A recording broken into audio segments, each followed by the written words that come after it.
చేతును అన్ని వేళలా ఆత్మతో సత్యముతో ఆరాధింతును.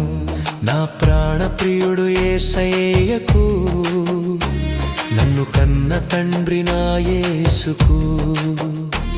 నా ప్రాణ ప్రియుడు యేసయ్యకు, నన్ను కన్న తండ్రి నా యేసుకు. స్తుతిస్తూ